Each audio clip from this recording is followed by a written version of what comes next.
अस्सलाम वालेकुम बच्चों।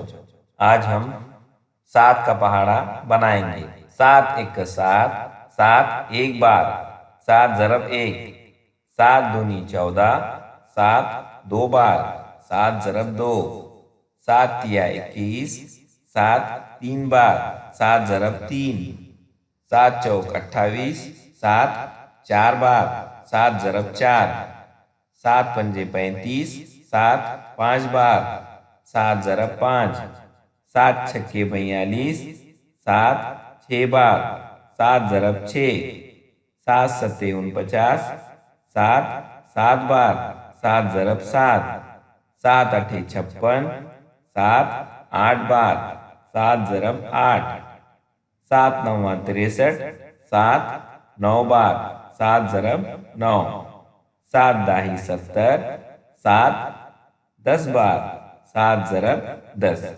आइए इसको पहले से पढ़ते हैं।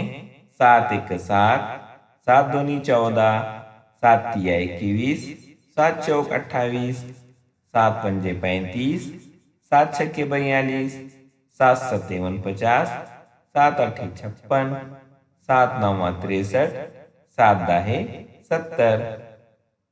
प्यारे बच्चों, अब आप इसे बार बार पढ़िए और याद कीजिए।